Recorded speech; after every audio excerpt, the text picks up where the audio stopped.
Hello, हाय, आदाब, नमस्कार सम्मानित साथियों। Welcome to YouTube channel TET point Mohammad Yusuf Ali के संग निष्ठा प्रशिक्षण के अंतर्गत हम तृतीय चरण में प्रवेश कर चुके हैं, जो कि 16 नवंबर से 30 नवंबर 2020 तक चलेगा। इसके अंतर्गत 18 मॉड्यूल हैं, जिसमें सभी शिक्षकों, शिक्षा मित्रों, अनुदेशकों को यह प्रशिक्षण प्राप्त करना है।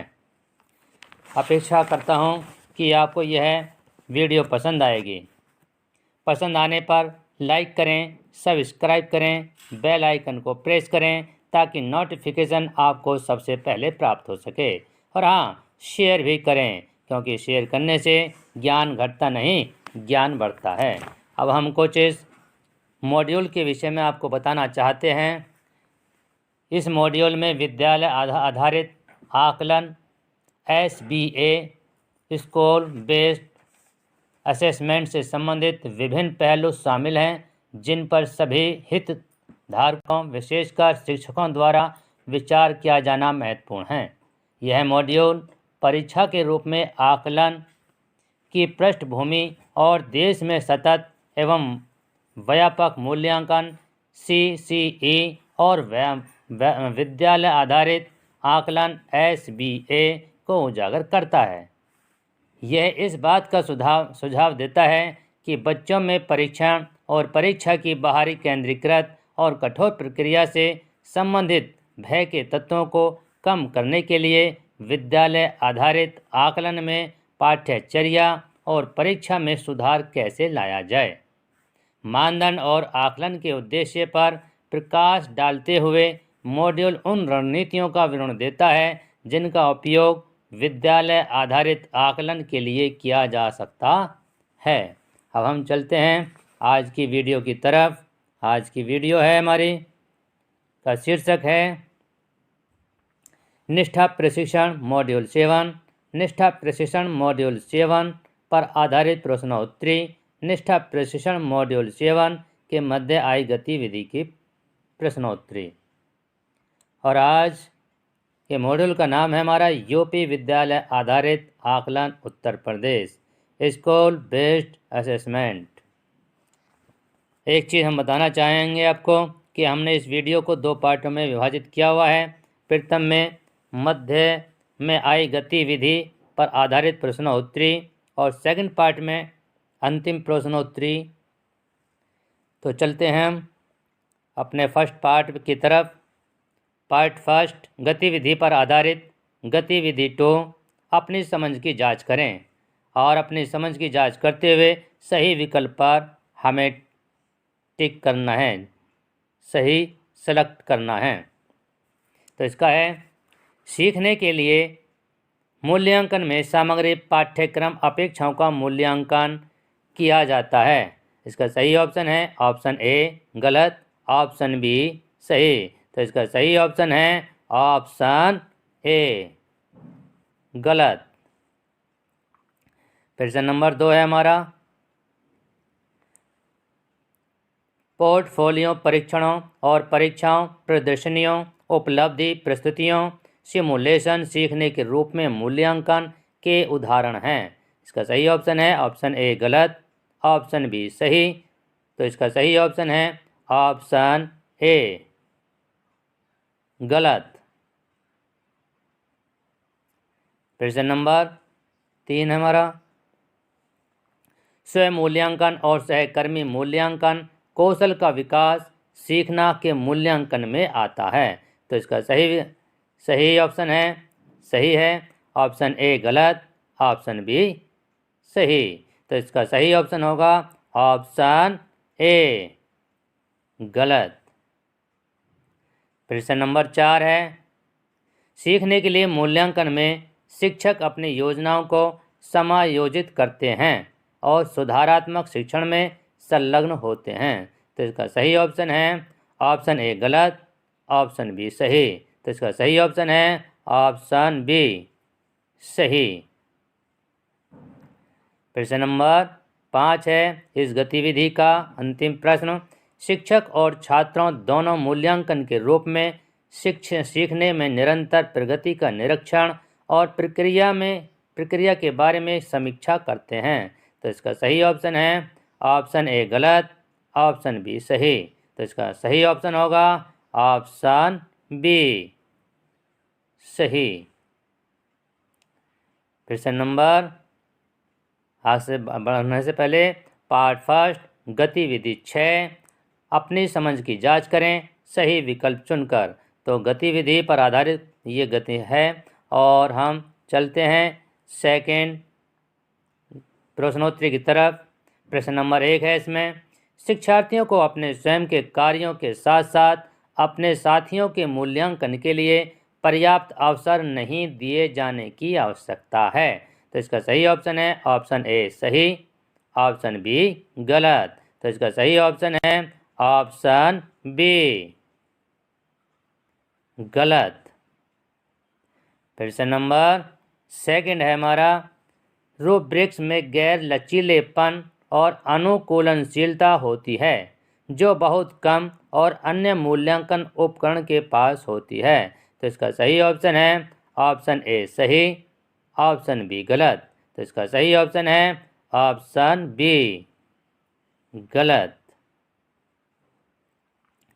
फिर से नंबर क्वेश्चन नंबर थर्ड है हमारा, एक रूब्रिक कई कार्यों पर छात्रों का आकलन करने के लिए उपयोग किए जाने वाले मानदंडों का एक व्यापक समूह है। ऑप्शन ए सही, ऑप्शन बी गलत। तो इसका सही ऑप्शन है ऑप्शन बी गलत। फिर से नंबर 4 है हमारा,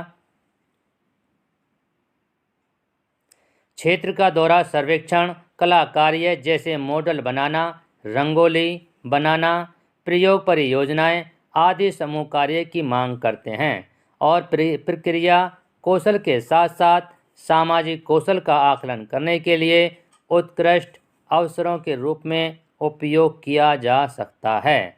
तो इसका सही ऑप्शन है ऑप्शन ए सही, ऑप्शन बी गलत। तो इसका सही ऑप्शन है ऑप्शन ए, ऑप्शन ए सही। फिर से नंबर 5 की तरफ आगे बढ़ते हैं हम। पोर्टफोलियो से माता पिता अपने अभिभावकों की क्षमताओं और उनकी रुचियों के बारे में जान सकते हैं जिनकी वे अनदेखी करते हैं और प्रतिक्रिया के साथ अब अपने बच्चों की प्रगति के लिए समर्थन कर सकते हैं। तो इसका सही ऑप्शन है ऑप्शन ए सही। अब चलता है हमारा पार्ट सेकंड अंतिम प्रश्नोत्तरी। अगर आपको ये वीडियो पसंद आई हो तो लाइक करें, सब्सक्राइब करें। हमारी वीडियो के अनुसार चलते रहेंगे तो आपको 10/10 और 5/5 मिलते रहेंगे। तो बढ़ते हैं हम पार्ट सेकंड की तरफ। गणित में सीखने की अक्षमता का आकलन निम्नलिखित परीक्षणों में से किसके द्वारा उचित रूप से किया जा सकता है। तो इसका सही ऑप्शन है ऑप्शन ए अभिक्षमता परीक्षण एप्टीट्यूड टेस्ट, ऑप्शन बी नैदानिक परीक्षण, ऑप्शन सी छानबीन स्क्रीनिंग परीक्षा, ऑप्शन डी उपलब्धि अचीवमेंट परीक्षण। तो इसका सही ऑप्शन है ऑप्शन बी नैदानिक परीक्षण। फिर से नंबर 2 की तरफ आगे बढ़ते हैं हम। एक शिक्षक कक्षा के कार्यों को एकत्र पढ़ती है, फिर छात्रों की जरूरतों को पूरा करने के लिए अगले पाठ की योजना बनाते हुए समायोजित करती है। वह कर रही है। तो इसका सही ऑप्शन है ऑप्शन ए सीखने के लिए आकलन, ऑप्शन बी सीखने के रूप में आकलन, ऑप्शन सी सीखने का आकलन, ऑप्शन डी सीखने का आकलन। तो इसका सही ऑप्शन है ऑप्शन ए सीखने के लिए आकलन। फिर से नंबर 2 है हमारा, थर्ड है हमारा, सतत और व्यापक आकलन आवश्यक है। तो इसका सही ऑप्शन है ऑप्शन ए। यह समझना के लिए यह कि कैसे अधिगम को अवलोकन, रिकॉर्ड और बेहतर बनाया जा सकता है। ऑप्शन बी, शिक्षा बोर्ड के जवाबदेही को कम करने के लिए। ऑप्शन सी, अधिक बारंबार त्रुटियों की तुलना में कम बारंबार त्रुटियों को ठीक करने के लिए। ऑप्शन डी, शिक्षण के साथ परीक्षणों को सुधारने, फाइन ट्यूनिंग होने के लिए। तो इसका सही ऑप्शन है ऑप्शन ए। यह समझने के लिए कि कैसे अधिगम को अवलोकन, रिकॉर्ड और बेहतर बनाया जा सकता है। Option A.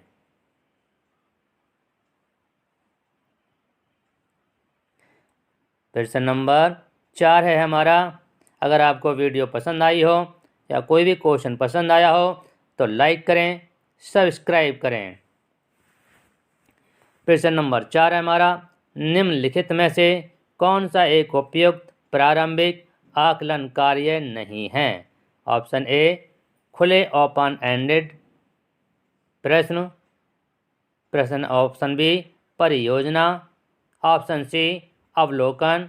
ऑप्शन डी, छात्रों की रैगिंग। तो इसका सही ऑप्शन है ऑप्शन डी, छात्रों की रैगिंग। प्रश्न नंबर 5 की तरफ आगे बढ़ते हैं हम। कक्षा में समूह गतिविधियों द्वारा छात्रों में निम्नलिखित में से किसे विकसित किया जा सकता है। तो इसका सही ऑप्शन है ऑप्शन ए, उत्साह की भावना। ऑप्शन बी, अनुशासन। ऑप्शन सी, नेतृत्व की भावना। ऑप्शन डी, सहयोग। तो इसका सही ऑप्शन होगा ऑप्शन डी, सहयोग। प्रश्न नंबर 6 हमारा। छात्र अधिगम मानदंड बैच मार्किंग हिस्सा है। ऑप्शन ए, सीखने के रूप में आकलन। ऑप्शन बी, सीखने का आकलन। ऑप्शन सी, सीखने पर आकलन। ऑप्शन डी, सीखने के लिए आकलन। तो इसका सही ऑप्शन होगा ऑप्शन बी, सीखने का आकलन। प्रश्न नंबर 7 है हमारा। निम्न में से कौन सी विद्यालय आधारित आकलन HBA की मुख्य विशेषता है। तो सही ऑप्शन है इसका ऑप्शन ए, शिक्षक केंद्रित गतिविधि। ऑप्शन बी, प्रशिक्षण ड्रिल आधारित गतिविधि। ऑप्शन सी, सामग्री आधारित गतिविधि। ऑप्शन डी, योग्यता आधारित गतिविधि। तो इसका सही ऑप्शन होगा ऑप्शन डी, योग्यता आधारित गतिविधि। कौन सी विद्यालय कौन सी है? योग्यता आधारित गतिविधि। प्रश्न नंबर 8 है हमारा। छात्रों की उपलब्धियों का आकलन करना, किसी एक विषय में छात्रों का परीक्षण करना, किसी छात्र को अंक प्रदान करना, किसी चीज़ की ऑप्शन डी, किसी चीज़ की गुणवत्ता के बारे में निर्णय लेना। तो इसका सही ऑप्शन है ऑप्शन, बताइए कौन सा हो सकता है? ऑप्शन डी, ऑप्शन डी, किसी चीज़ की गुणवत्ता के बारे में निर्णय लेना। प्रश्न नंबर 9 है हमारा। निर्देश के अंत में उपलब्धि का आकलन करना। तो सही ऑप्शन है इसका ऑप्शन ए, सीखने के रूप में आकलन है।